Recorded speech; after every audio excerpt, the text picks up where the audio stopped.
Olá, amigos da Rádio Nereu Ramos, eu sou Dal Bosco e começo agora o programa Segurança e Debate, trazendo uma entrevista especial para vocês nessa tarde de sexta-feira. Nós em Blumenau e Alexandre Daniele fala de Washington, Estados Unidos, ele que é catarinense e também ex-combatente de guerra no Afeganistão, isso mesmo. Ele já esteve aqui no programa, numa entrevista, e agora ele volta com a segunda parte, já que teve grandes pedidos para a gente entrar novamente neste tema.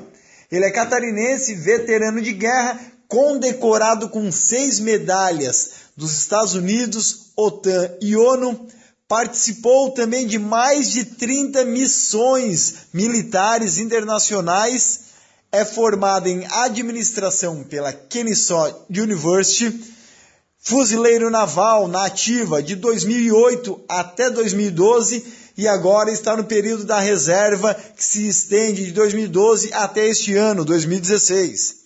Atualmente ele é acadêmico de CSI, que é investigação criminal pela Universidade Militar Americana. Também é estagiário em delegacias de Washington, no estado de Washington State, e é investigador corporativo na Verisys, que é uma empresa de investigação nos Estados Unidos. Alexandre Daniele, vou começar o bombardeio aí de questionamentos. Seja novamente muito bem-vindo e acredito que o nosso público aí, os nossos ouvintes, esperam com muita expectativa aí os nossos novos questionamentos, a nossa nova conversa a respeito de sua história e sua visão também entre os modelos comparativos de segurança pública, tanto no Brasil quanto nos Estados Unidos. A região que lutasses é um dos focos da insurgência talibã contra o governo do presidente Hamid Karzai, apoiado pelos Estados Unidos. O Talibã não reconhecia ele como presidente e a pressão era sobre isso? Eu estive lá no ano 2010 e 2011, que foi bem o ano da eleição do Afeganistão. E realmente o Karzai tinha o apoio mundial, mas o Talibã queria ter um governo paralelo. Então, tudo que era projeto para beneficiar a população do Afeganistão, o Talibã tentava atacar a gente com esse objetivo de não deixar o povo reconhecer o Karzai como presidente. E algum colega seu morreu no conflito enquanto combatias no sul do país? Olha, é claro que a perca, a morte dos colegas é muito forte. Inclusive do exército afegão que vai dia a dia com a gente nas missões, quando a gente perde um deles, é a mesma coisa. São todos irmãos do mesmo lado. Mas acho que o mais marcante para mim foi um cara que eu conheci muito pouco tempo. Eu estive numa região chamada Demazan, que era quase na fronteira com o Irã. A minha missão era tentar parar o tráfico de armas que o Irã estava mandando para o Talibã. E nessa, quando eu cheguei lá, só tinha um americano, né? E esse americano era um cara muito bacana e nós começamos a conversar. Ele ficou feliz que ele estava lá com o exército da Geórgia, país perto da Rússia, né, com alguns italianos e alguns afegões. E ele, tá aqui mais uns americanos e tal, e aí a gente começou a conversar, ele cozinhou pra nós, fez um hambúrguer de cabra, com um pão local, inventou umas coisas novas lá, e ele tinha um filho da idade do meu e tal, e no outro dia a gente foi fazer uma patrulha. E eu ia coordenar a frente da patrulha, que eu conhecia bem os mapas da região já, as estradas, e ele falou, não, Daniel, deixa que eu vou na frente, você vai atrás tranquilo. E ele foi. E nisso, quando ele foi, passou uma meia hora, 40 minutos, ele acabou pisando numa bomba. Quando ele pisou na bomba, explodiu a perna dele e eu fui o primeiro a correr. Consegui chegar nele, fazer o torniquete, parei o sangramento, joguei o pozinho que paralisa o sangramento, mas ele estava muito machucado. E eu fiquei ali com ele e falou, cara, não vou conseguir, cara, não vai dar. Aí a gente chamou a ajuda aérea e ia demorar 10 minutos e fiquei lá com ele. O Talibã não atacou, era só uma bomba isolada e ele acabou falecendo em poucos minutos nos meus braços e foi bem, bem marcante. E até hoje eu tenho contato com a família dele, com o filho dele, conto. Até esses dias, no mês passado, liguei ao filho dele contando a história nossa e tal. Muito curta, mas muito forte para mim. Alexandre, você voltou aos Estados Unidos em março de 2011, mas perdeu 50% da audição do ouvido direito e teve fraturas nas costelas e no pé. Além disso, precisou passar por 4 meses em tratamento psicológico. como o governo norte-americano trata o veterano de guerra? Olha, inclusive todas as regiões têm um hospital dos veteranos, chama VA Hospital, atendimento 100%, muito bom, totalmente gratuito. Hoje eu tenho tratamento de saúde para o resto da minha vida, né? O meu filho também tem, então é muito bom o atendimento deles. Eu tenho, além de eles terem que fazer esses tratamentos do meu tornozelo, das costelas, da audição, eu fiz a cirurgia laser dos olhos, não preciso mais usar óculos. E sempre que aparece qualquer problema eu vou lá, porque eles falam que 4 anos como fuzileiro naval equivale a 20 anos mais velho que você fica. Então eles te tratam super bem. E, inclusive, esse meu machucado no pé se transformou num machucado maior, que chegou ao joelho, pegou músculo e tal, por causa da caminhada, etc. E eles estão tratando tudo isso para mim. Então é muito bacana o tratamento que eles fazem. Eu vou lá quase todo mês, atendimento rápido, organizado, muito bacana mesmo. Então eu vejo que os Estados Unidos trata muito bem, não só o veterano de guerra, ex-militar, como o ex-policial, o ex-bombeiro. Imagina o Brasil, onde todo policial, bombeiro ou militar aposentado tivesse um hospital próprio, gratuito e 100% de qualidade. Imagina isso. E olha que os Estados Unidos cobra no máximo 8% de imposto sobre o produto. E no Brasil chega a quase 50%. E policial, bombeiro e militar não tem nada disso. E há condições especiais para estudar no comércio ou mesmo algum tipo de assistência vitalícia ao veterano de guerra? Exatamente. Essa questão dos benefícios da Albosca é muito importante, porque toda vez que você cumpre 4 anos militares, no mínimo 4 anos, você ganha uma questão chamada GI Bill. A GI Bill, ela é uma bolsa de estudos completa para qualquer universidade americana. Então, por exemplo, eu tenho um amigo meu que está fazendo medicina gratuitamente. E além de ser gratuito, você ganha um salário para você estudar. Por exemplo, há 1 ano eu sou estudante de CSI, seria Polícia Científica, e eu ganho $900 por mês de salário para estudar de graça. Entendeu? Todos os livros de graça, tudo gasto, comida na faculdade, totalmente gratuito para veterano de guerra. Inclusive, toda a universidade americana tem o Centro de Veteranos de Guerra, porque elas querem, claro, lucrar esse dinheiro do governo. Então eles montam salas especiais com tutores, com auxílio, é muito bacana. Então é algo que eu penso que no Brasil seria muito importante ter. Imagina se todo policial militar, soldado, civil, tivesse chance de fazer uma faculdade gratuita após um período de serviço militar ou policial. Além disso, a gente ganha por machucado. Por exemplo, somando os meus machucados, eu ganho uma pensão vitalícia, né? E que pode aumentar de acordo com mais machucados que forem aparecendo no decorrer da minha velhice. Então é uma aposentadoria garantida, né, para o resto da vida. E também eu tenho benefício em passagem de aviões, com descontos.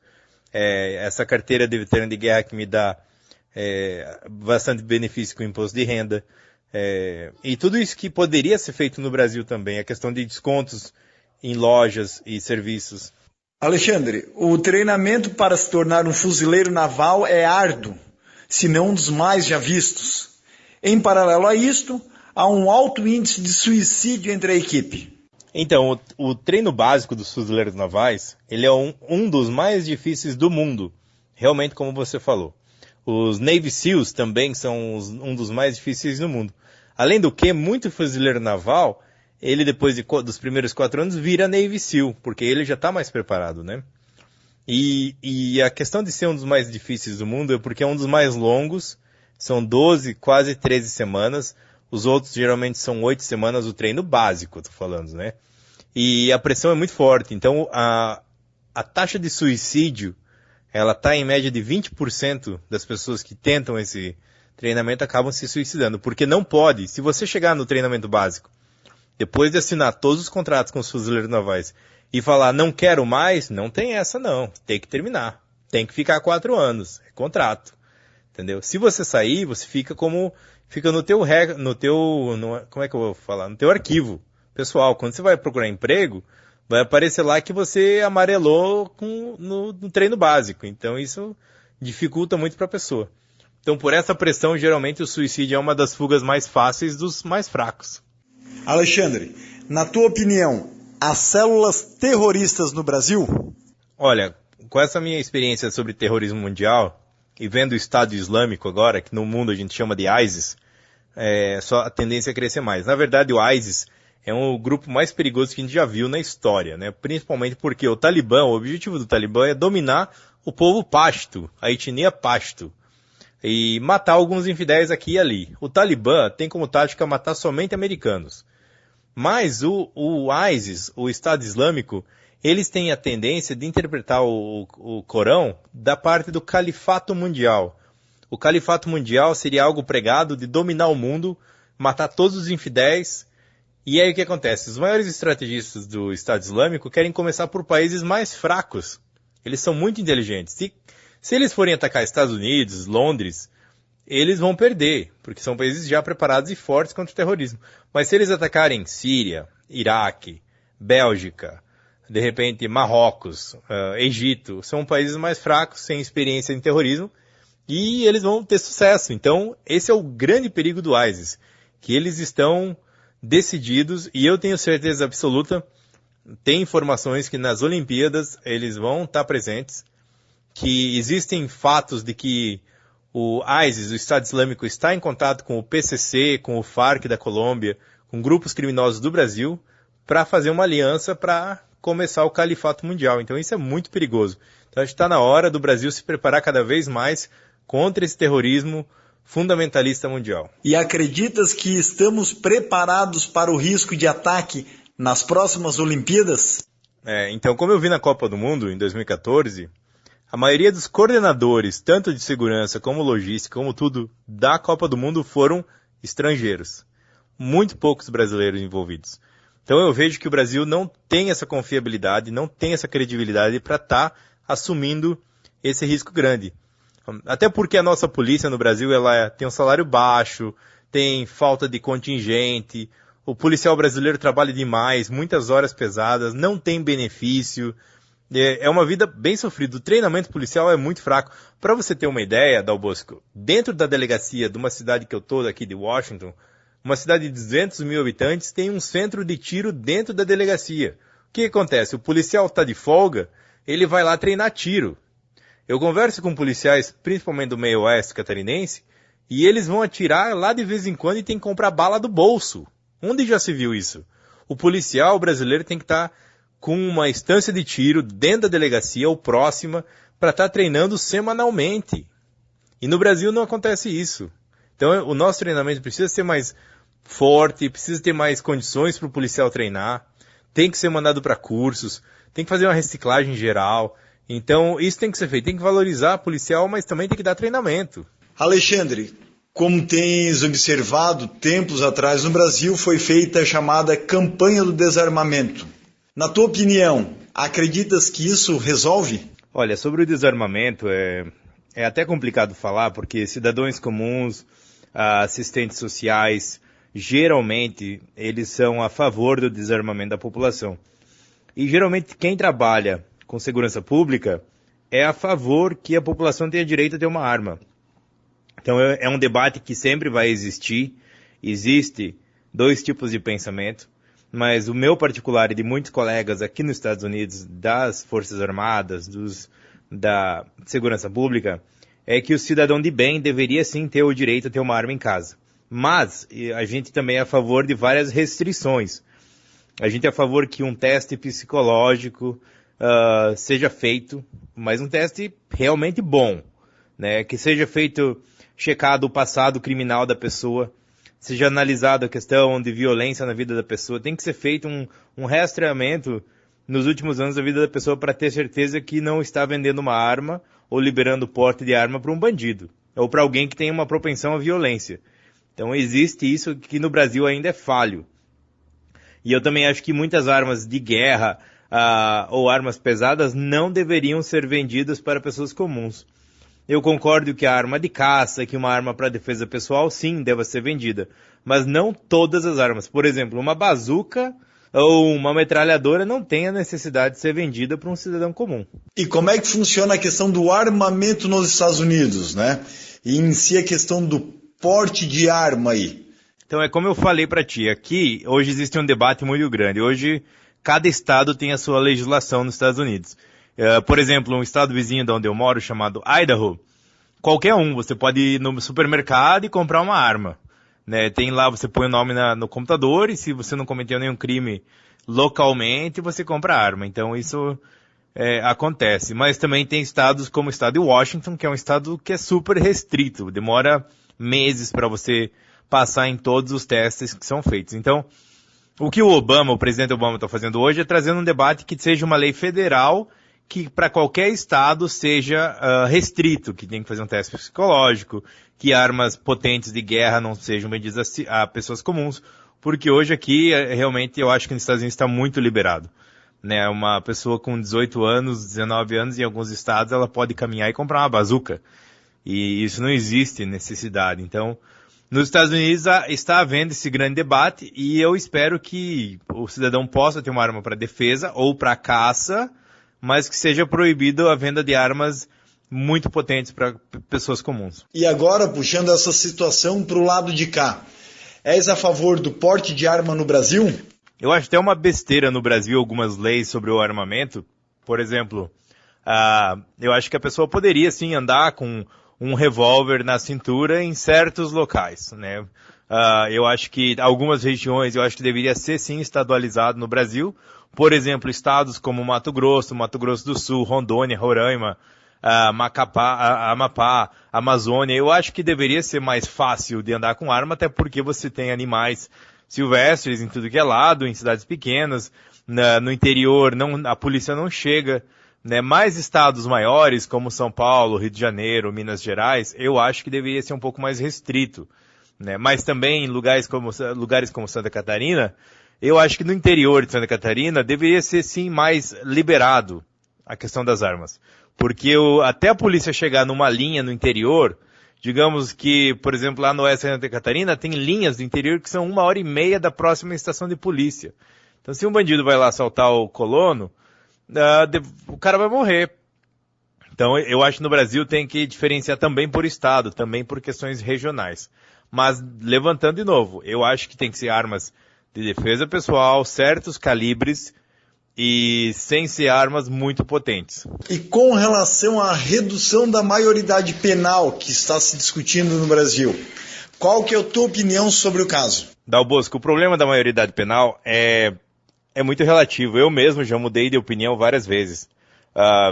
Quando eu estive na guerra e voltei, que eu vi crianças marginalizadas desde os 8, 9 anos de idade, eu era a favor, sim, da diminuição. Mas fazendo estudos de caso, agora na Universidade Militar Americana, que eu estou estudando, a gente viu vários estudos de vários países que não adianta. O sistema penitenciário é muito falho. Então eu acho que antes de reduzir a maioridade penal, tem que ser revista a questão do presídio. Eu sou a favor, completamente, que o jovem de 16 anos, e muitas vezes até de 15, em alguns casos, seja preso.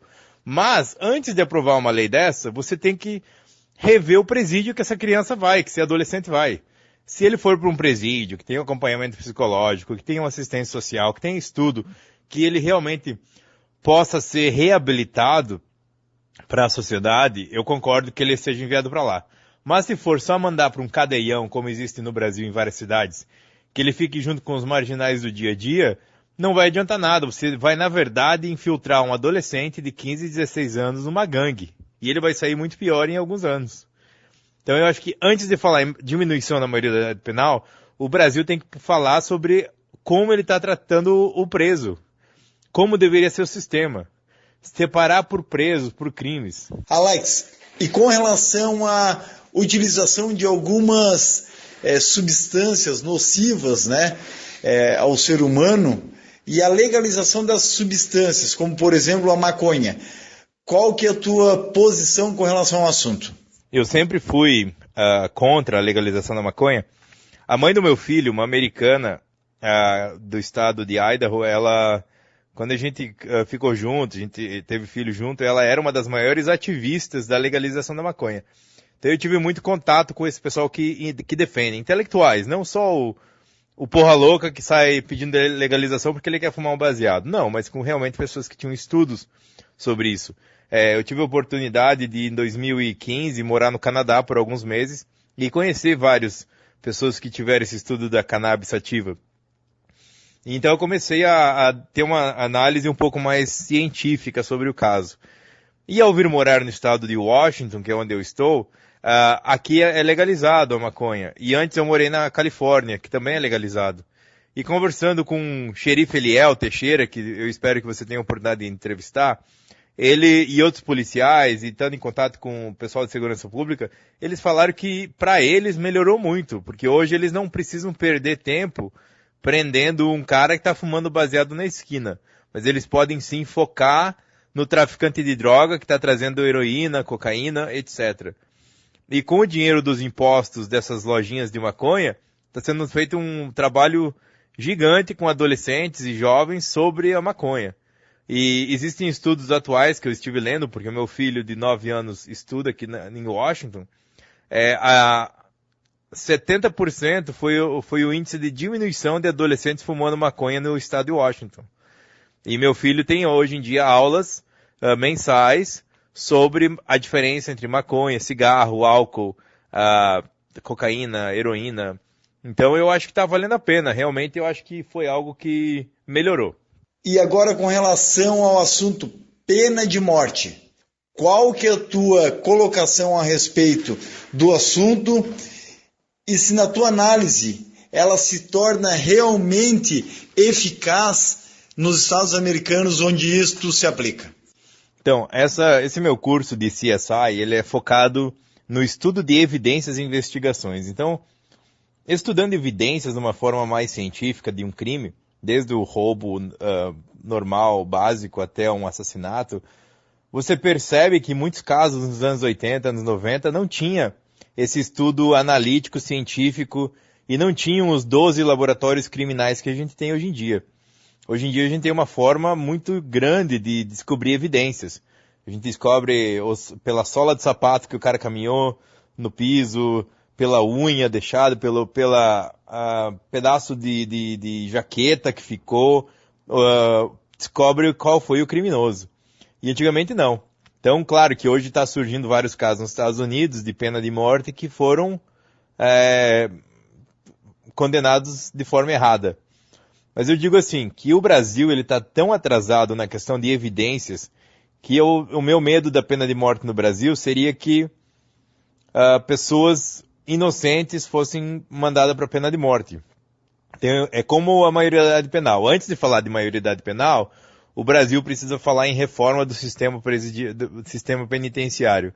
Antes de falar de pena de morte, o Brasil precisa falar sobre começar a trazer laboratórios de CSI para as delegacias. Começar a investir nessa área científica de evidências, porque, infelizmente, se você condena uma pessoa inocente e essa pessoa sai e processa o Estado, o dinheiro acaba sendo ainda maior do que você montar laboratórios e incentivar profissionais dessa área. Então, a questão da pena de morte, eu sou completamente a favor. A gente estuda muito sociopatas, psicopatas. Eu conheci em Joaçaba uma menina de 11 anos, psicopata, que uma época a prefeitura ficou sem remédio. E eu fui conhecer essa menina e ela olhou para mim e falou que ela ia me matar, que ela queria matar alguém. E o psicopata, geralmente, ele tem essa sede de assassinar. Então, são pessoas que sem tratamento médico, coisa assim, ou se ela tem um distúrbio, é complicado essas pessoas ficarem na sociedade. Então, eu acho que tem casos que eu sou, sim, a favor da pena de morte. Mas, no Brasil, sem investir em CSI, em polícia científica, em laboratórios criminais nas delegacias regionais, eu sou contra, porque o Brasil não está preparado para julgar alguém. Alexandre Daniele, me responda agora uma questão com relação à integração entre segurança pública e segurança privada, onde no Brasil, pouquíssimos casos temos observado isto de maneira eficiente e eficaz, né? Nos Estados Unidos, como é que funciona esta integração entre empresas de segurança privada com o poder público? Olha, também nos Estados Unidos tem um fator muito interessante em relação à segurança privada. Aqui, detetive particular são bem populares nas cidades. E no Brasil, ainda o projeto de lei para aprovar a profissão e reconhecer a profissão de detetive particular está emperrada no Congresso Nacional por muitos e muitos anos. Mas falando na empresa de segurança em si, eu percebo que também nos Estados Unidos é um pouco falho, né? Claro, a empresa de segurança privada aqui, ela faz as declarações e reports, que seria para segurança pública, mas o profissional em si não tem um treinamento tão vigoroso da segurança privada. Então, e eu vejo que no Brasil também é um problema sério de você às vezes contratar alguém que não esteja preparado fisicamente, alguém que é obeso para ser segurança de qualquer coisa, né? Então é uma questão bem complicada. E com relação à população carcerária nos Estados Unidos, que é entre as maiores do mundo, acreditas que a prisão ela consegue exercer a efetiva função para que foi criada? Realmente a população carcerária nos Estados Unidos é uma das maiores do mundo. E prende-se muitas pessoas, mas aí o que tem que se levar em conta, se for comparado com o Brasil e países diversos, para não falar terceiro mundo, o número de policiais nas ruas é muito maior. Né? Você veja, eu não conheço os dados de todo o Brasil, mas eu sei que em Santa Catarina o contingente da Polícia Civil é o mesmo de 1981, e quando a população era 30% menor. Então, assim, cresceu a população, aumentou a população de Santa Catarina, mas o contingente policial é o mesmo. Então eu vejo cidades menores, de 2.000, 3.000 habitantes, tendo 1, 2 policiais. Então não tem como fazer nada, a polícia fica com as mãos atadas.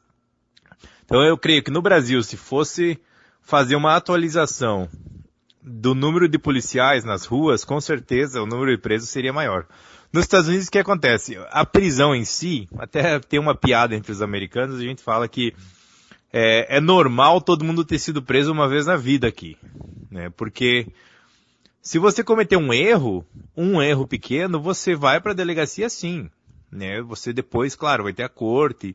E eu mesmo fui preso. Eu fui preso porque eu fiz uma curva errada, né? E continuei, o policial veio atrás de mim e eu continuei por 10 minutos andando até, porque eu não sabia onde estacionar. O policial me prendeu, me levou para a delegacia algemado. Depois não ficou nada na minha ficha e tudo tal, mas eu fui preso, entendeu? E eu me assustei, tanto que hoje eu nunca mais cometi nenhuma infração de trânsito. Isso foi em 2011. Então, assim, é muito importante você meter um pouco de medo na população e mostrar o respeito que a polícia tem, que ela não vai deixar passar, que não existe o jeitinho brasileiro, que isso vai apenas te dar vai te fazer mais, como é que eu vou dizer assim, consciente do papel da polícia e do teu papel na sociedade.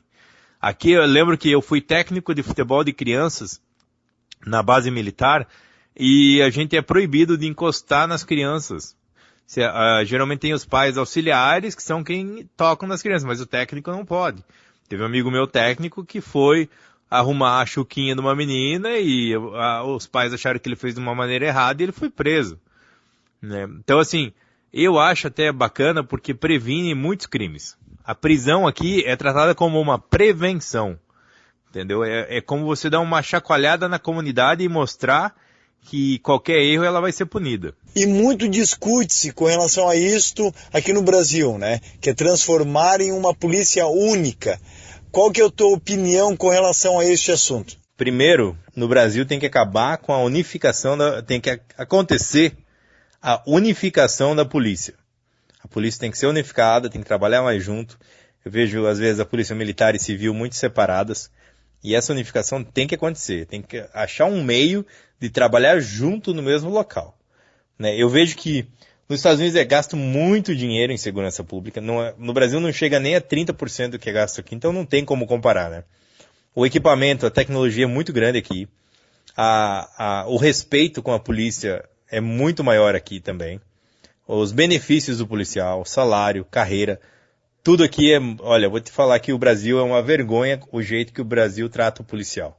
Tanto com salário, como benefício, como programa de carreira. Então, isso tem que mudar com certeza. Então, e com certeza a falta de contingente policial no Brasil. Isso é uma outra vergonha. Veja Santa Catarina, né? Pelo menos no oeste de Santa Catarina, que eu conheço melhor, falta muito policial. Olha, vou te falar que falta pelo menos 100% a mais do que já existe, para começar a manter as cidades seguras. Você, Alexandre, é um estudioso de ciências criminais, ou conhecido internacionalmente como CSI. No Brasil, a gente tem uma dificuldade histórica de reconhecer essa necessidade e realmente ter aplicação, né, de incentivos públicos nesta área de segurança pública. Como é que você observa essa mudança aí de modelo que é necessário se fazer aqui no Brasil, já que você tem a experiência e prática nos Estados Unidos? Olha, eu conhecia muito pouco dessa área de CSI. Eu conhecia, quando eu estava nos Fuzileiros Navais, a questão da inteligência militar. Trabalhei com o FBI, a CIA, etc. Mas eu não tinha muito conhecimento do cientista forense, que é como seria traduzido. E quando eu comecei a pesquisar uma área que eu queria estudar, de segurança pública, eu fiquei em dúvida entre várias. Mas a CSI é uma área que me chamou a atenção por não existir no Brasil. É completamente inexistente. E eu tenho pouco conhecimento de como funciona no Brasil, mas hoje eu dei uma pesquisada e sei que existe o perito criminal, existe o IGP, né? E fiz até um trabalho de faculdade baseado no modelo brasileiro e meu professor não entendeu nada. Ele diz, mas como que o delegado não indica uma pessoa de confiança para o IGP? E como que o IGP muitas vezes é separado da delegacia? Então eles não conseguiram entender como que o Brasil funciona. Qual é a eficácia desse sistema do IGP com o delegado? Porque nos Estados Unidos, o capitão, o chefe de polícia, ou o delegado, como seria no Brasil, ele contrata os cientistas para fazer análises de evidências. Porque são pessoas que têm que ser de alta confiança dele, porque ele vai trabalhar lado a lado e ele vai ter que confiar nessas pessoas. Não pode simplesmente fazer um concurso público e passar quem é o mais esperto. Não, tem que ter uma sintonia com o delegado, com o chefe de polícia. Então isso, e outra coisa, o IGP deveria ser dentro da delegacia e trabalhar junto com o cientista forense, cientista policial, outro policial investigador. Como vocês veem nos seriados, eles trabalham lado a lado, saem analisar um crime junto, ou às vezes até o próprio cientista policial vai na cena de crime. Então isso tem que ser um trabalho correlacionado, porque a única maneira de você prender e colocar alguém na cadeia é com a evidência. E eu sei que no Brasil é a mesma forma. Mas a gente se deixa falar pela questão popular, pela pressão popular. E muitas vezes, em muitos casos no Brasil, a evidência não é nem levada em conta. E a evidência é algo que tem que ser analisado e estudado. Então eu acho que no Brasil, para começar a melhorar muito a questão de prender inocente e culpado, teria que ser sim feito em parceria com os delegados regionais, um laboratório criminal para colocar realmente os culpados na cadeia e os inocentes ficarem livres. Alex, e quais os teus planos aí daqui para frente, após se formar principalmente? A minha ideia após me formar é retornar ao Brasil e fazer cursos, palestras sobre essa área de CSI, que é uma área que realmente está precisando de uma impulsionada muito grande no Brasil. Então eu espero ser um dos primeiros profissionais a estar levando isso para a Secretaria de Segurança Pública em todos os estados do Brasil. E com relação à atuação do policial americano, você nota uma maior proximidade dele com a comunidade onde ele atua, seja no horário de folga ou mesmo através do trabalho de polícia? Olha, a questão da comunidade com o policial e tanto do militar com a comunidade é excepcional. Ninguém chama policial de pé de porco, ninguém chama militar de milico, ninguém corre da polícia, ninguém fala pra criança. Sabe o que mais fico brabo, Dal Bosco? É como no Brasil, muitos pais falam, corre que a polícia vai te pegar, né? Muitos pais falam isso pra criança. Eu fico totalmente indignado com isso, porque a polícia tem que ser o melhor amigo da criança, tem que ser o melhor amigo da comunidade. Quando um policial vai almoçar ou tomar um café, geralmente alguém da comunidade vê que ele está no caixa, vai lá e paga a conta. Né? Ou muitos comércios dão o café, dão o lanche gratuitamente para o policial, não como é que eu vou dizer assim, persuasão dele para ajudar o comércio, mas como um obrigado pelo trabalho dele e por colocar a vida dele em risco na comunidade. Então eu vejo que isso é muito falho no Brasil. E aqui o policial ajuda em tudo. O policial é bombeiro, qualquer coisa ele não julga a comunidade.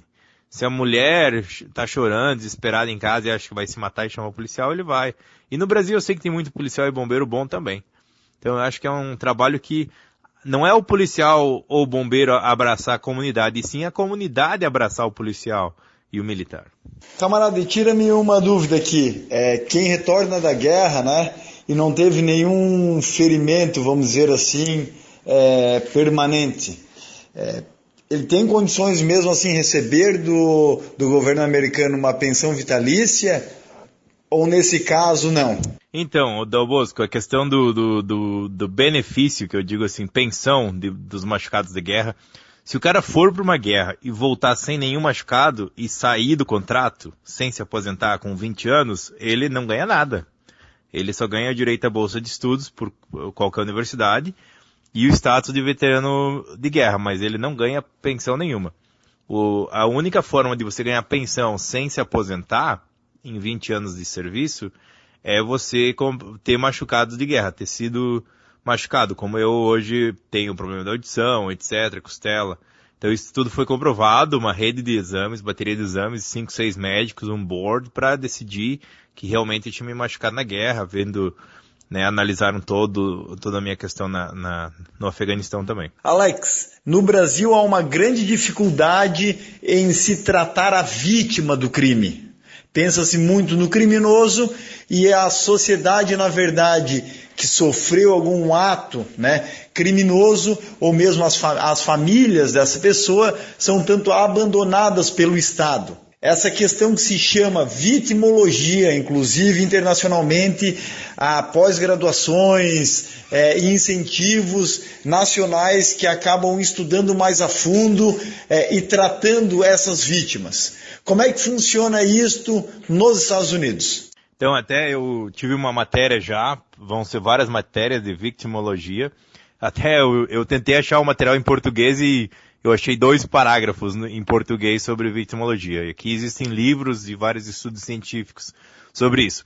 Então, além de você pensar na recolocação do bandido após ele sair da cadeia, o formado em assistência social, ele já é formado muito nisso. E muitas delegacias e condados, ele contrata assistentes sociais que são especialistas em victimologia para realmente esse trabalho.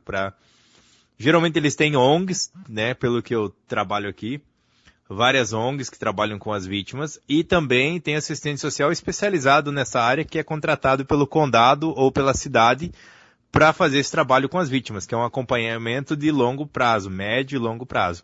E eu vejo que no Brasil eu não tenho conhecimento, que eu não cheguei a pesquisar, mas eu sei que a área científica no Brasil de victimologia é muito pequena e eu espero que, pelo menos em cidades grandes, que tenha algo que funcione, porque é como um ex-presidiário, ele precisa de ajuda na recolocação no mercado e na vida social, como também a vítima, né? Aqui, o trabalho com os ex-presidiários que é o Correctional Officer, seria o Parole Officer, que eu também não achei tradução em português, do Parole Officer, é um oficial, um policial, geralmente aposentado ou no fim de carreira, que ele tem 10, 20 presos que saíram da cadeia, que ele cuida para ajudar a recolocar eles em emprego, alugar casas, etc. E também existe o mesmo fator para as vítimas. Então é uma questão que no Brasil também tem que ser repensado. Tanto que os gastos com segurança pública, pelo que eu vi aqui, são bilhões nos Estados Unidos, mas também, ao mesmo tempo,